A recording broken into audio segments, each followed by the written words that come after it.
Hello dear students, chapter number 4 में हम बात कर रहे थे लास्ट लाइफ में करंट कैरिंग कंडक्टर जो था उसमें कितना फोर्स अप्लाई हो रहा था।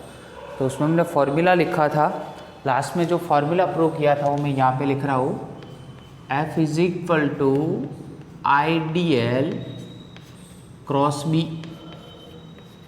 ठीक है, और उसको मैंने आपको इजीली समझाया था कि ऐसे याद रखना है, BIL फॉर बिल और F मतलब फाड़ना, बिल फाड़ना। आपको ऐसे याद रखना है उस फॉर्मूला को। जो करंट कैरिंग कंडक्टर है उसमें से IDL, DL मतलब जो पूरी लेंथ होती है उसका छोटा पार्ट, ठीक है ना, उसमें से जो करंट फ्लो होता है, और B मतलब मैग्नेटिक फील्ड। बट उसमें एक टॉपिक बाकी था, वो उसको लास्ट लेक्चर के साथ इसको आपको कनेक्ट करना है।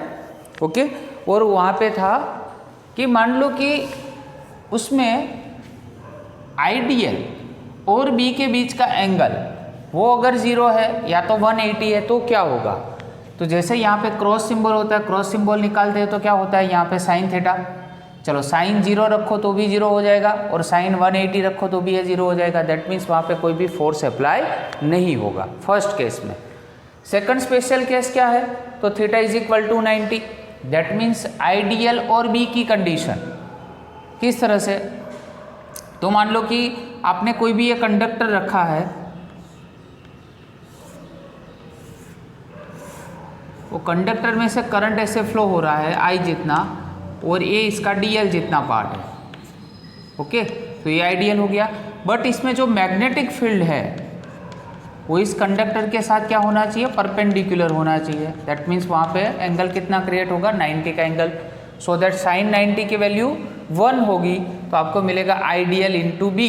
उस DL जो है उसको पूरी लेंथ लेके हम यहाँ पे कंसिडर करते तो DL को L लिख सकते, तो F is equal to BIL। तो ये दो स्पेशल केस उसमें बाकी थे, उसके साथ है कनेक्ट कर देना। और उसके बाद की नेक्स्ट जो थ्योरी है, ठीक है, वो है explain the principle of cyclotron. Cyclotron का प्रिंसिपल क्या होता है। सेकंड, उसका क्वेश्चन ऐसे भी पूछा जा सकता है कि motion of a charge particle in a uniform magnetic field, whenever you are putting a charge particle in a uniform magnetic field what happens. ठीक है, या तो explain the principle of cyclotron. तो देखो पहले तो यहाँ पे मैंने एक डायग्राम ड्रॉ किया है, और लास्ट लेक्चर में मैंने समझाया था आपको कि यहाँ पे जो क्रॉस सिंबल होता है ये मैग्नेटिक फील्ड है। B मतलब ये सारा क्रॉस सिंबल वाला मैग्नेटिक फील्ड है। वो always plane of the paper से क्रॉस सिंबल मतलब कहाँ पे, inside. Plane of the paper से परपेंडिकुलर है, बट कौन सी डायरेक्शन में, इनसाइड। आया समझ में। तो ये अंदर की साइड का है, और यहाँ पे मैंने यहाँ पे देखो एक चार्ज पार्टिकल लिया है Q, ठीक है, वैसे ऐसे सर्कुलर मोशन में ऐसे घूम रहा है। तो सर्कुलर मोशन में ही क्यों घूम रहा है वो अभी हम डिस्कस करते हैं। बट यहाँ पे देखो ये जो पॉजिटिव चार्ज हमने लिया है उसकी वेलोसिटी ऑलवेज क्या होगी, यहाँ पे टेंजेंशियल होगी इस सर्कल से, और ये इसका फोर्स है यहाँ पे, इसके चार्ज पार्टिकल पे F जितना फोर्स अप्लाई हो रहा है। और हम जानते हैं क्योंकि मैग्नेटिक फील्ड में जब भी चार्ज पार्टिकल को रखते हैं ना, तो मैग्नेटिक फोर्स कितना अप्लाई होता है, तो Fm is equal to Q V cross B जितना फोर्स अप्लाई होगा। तो when a charge particle is having charge Q and the velocity V enters a magnetic field B, the force applied on this charge particle is given Fm is equal to Q V cross B। ये हमने prove कर दिया था, ये वाला formula. When V and B both are perpendicular to each other, whenever the velocity of this particle and the magnetic field both are perpendicular to each other, तो तब क्या होगा, it can perform the uniform circular motion। उसमें कौन सी uniform circular motion होगी, तो जो uniform circular motion है उसके लिए हम क्या बोल सकते हैं, तो इस साइड पे हमने centripetal force, then after the force which is acting on this charge particle is a centripetal force। तो सेंट्रीपिटल फोर्स और मैग्नेटिक फोर्स दोनों क्या होंगे, इक्वल होंगे। और सेंट्रीपिटल फोर्स के बारे में अपने 11th साइंस में चैप्टर नंबर 5 में डिस्कस किया था। ठीक है, it is a force which acts on the centre. Clear. चलो, तो सेंट्रीपिटल फोर्स का बेटा फॉर्मूला क्या होता है, तो mv² डिवाइड बाय r, और जो मैग्नेटिक फोर्स है उसमें मैग्नीट्यूड लेते हैं, मतलब QVB लिख सकते हैं इसमें। चलो यहाँ पे बेटा v क्या हो जाएगा, कैंसल, इसमें से r को सब्जेक्ट बनाओ, तो r गया ऊपर, मतलब mv यहाँ पे और QB नीचे हो जाएगा। अभी mv मतलब उसको तो मोमेंटम बोलते हैं, तो p divide by QB। Okay, तो दो फॉर्मूला आए यहाँ पे, एक r के मतलब ये जो सर्कुलर मोशन है उसकी सर्कल की रेडियस, एक तो mv डिवाइड बाय QB और p divide by QB।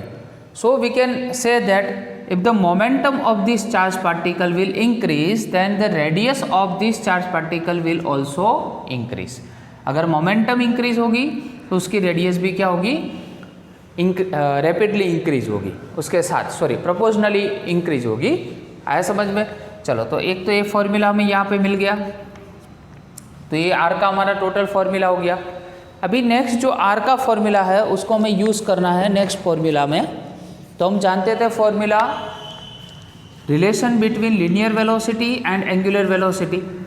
Okay, चलो आर की वैल्यू हमारे पास क्या है, आर की वैल्यू है mv और divide by QB into omega.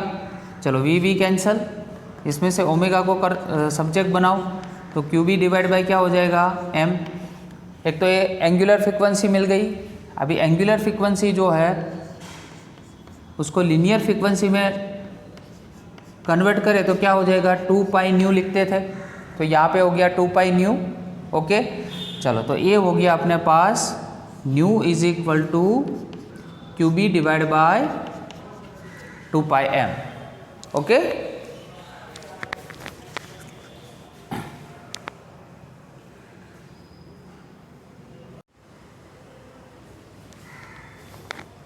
सो यहाँ पे हमने देखो omega is equal to 2 pi nu लिया। न्यू मतलब क्या है, यहाँ पे जो फ्रीक्वेंसी है। ओके, ये साइक्लोट्रॉन की लिनियर फ्रीक्वेंसी है, तो न्यू को यहाँ पे सब्जेक्ट बनाओ तो QB divide by 2 pi m होगा। अभी याद करो कि अगर टाइम पीरियड हमें निकालना है, टाइम पीरियड, तो टाइम पीरियड के लिए फॉर्मूला था nu is equal to 1/t। Okay, मतलब अगर मेरे को यहाँ पे t को सब्जेक्ट बनाना है तो 2 पाई m ऊपर आएगा और QB की वैल्यू नीचे हो जाएगी। है समझ में। और यहाँ पे जो न्यू की वैल्यू आई है उसको क्या बोलते हैं, cyclotron frequency. New is called cyclotron frequency and capital T is called time period of cyclotron. तो ये थ्योरी का ही फर्स्ट पार्ट हुआ। अभी सेकंड पार्ट में क्या है, देखो एक बात तो क्लियर है कि भी Q और B सॉरी V और B ये दोनों एक दूसरे से परपेंडिकुलर है, तो यहाँ पे उसकी जो मोशन होगी चार्ज पार्टिकल की ऑलवेज वो क्या होती है, सर्कुलर मोशन होगी। आया समझ में। तो ये जो सर्कुलर मोशन, इसलिए यहाँ पे सेंट्रीपिटल फोर्स और मैग्नेटिक फोर्स इक्वल हुए। If the velocity particle makes an angle theta with the magnetic field, तो देखो यहाँ पे हमने मैग्नेटिक फील्ड लिया है, ठीक है, 3 डायरेक्शन लिए। ये मान लो कि अपनी x डायरेक्शन है, ये y हो गया और ये z कोऑर्डिनेट हो गया। यहाँ पे ऐसे साइक्लोट्रॉन के मोशन लिए यहाँ पे हेलिकल शेप में। तो मान लो कि वेलोसिटी कंपोनेंट है वो मैग्नेटिक फील्ड के साथ थीटा एंगल फॉर्म कर रहा है, ठीक है, तो उसके 2 कंपोनेंट्स होंगे, वेलोसिटी के 2 कंपोनेंट्स होंगे, एक तो पैरेलल और anti parallel. Parallel that means what, देखो ये B की जो डायरेक्शन है उसी डायरेक्शन में V पैरेलल है, उसी डायरेक्शन में जा रहा है। और दूसरा परपेंडिकुलर है, दैट मीन्स क्या हो गया, ये परपेंडिकुलर कंपोनेंट हो गया। ओके, ये V परपेंडिकुलर हो गया, तो एक पैरेलल हो गया, दूसरा परपेंडिकुलर हो गया। तो उसमें एक डेफिनेशन आपको दी है पिच की डेफिनेशन। पिच क्या होता है, the distance move along with the magnetic field in 1 rotation. ये पूरा जब एक रोटेशन कंप्लीट करता है तब कितना डिस्टेंस कवर अप होता है, उस डिस्टेंस को हम क्या बोलते हैं, पिच बोलते हैं। तो pitch is a 1 kind of distance. तो distance is equal to velocity into time, distance is equal to speed into time. Okay, चलो तो यहाँ पे वेलोसिटी का तो कौन सा कंपोनेंट लेंगे, पैरेलल, क्योंकि ये B के साथ में ये B जिस डायरेक्शन में जा रहा है उसी डायरेक्शन में V है।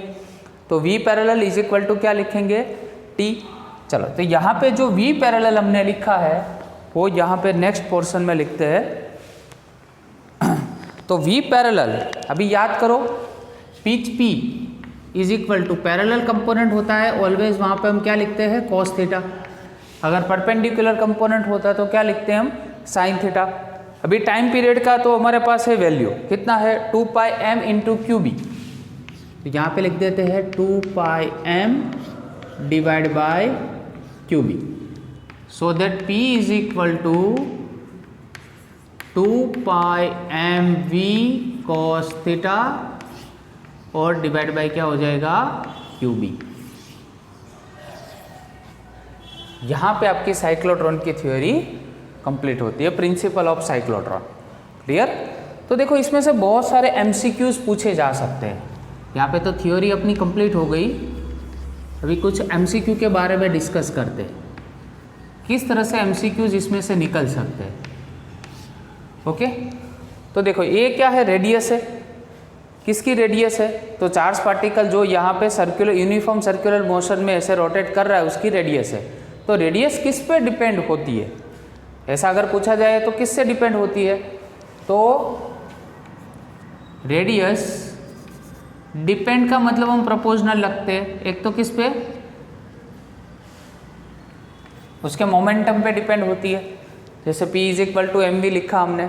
दूसरे किससे इन्वर्सली प्रोपोर्शनल किससे होता है? रेडियस, तो चार्ज पार्टिकल और दूसरा मैग्नेटिक फील्ड से।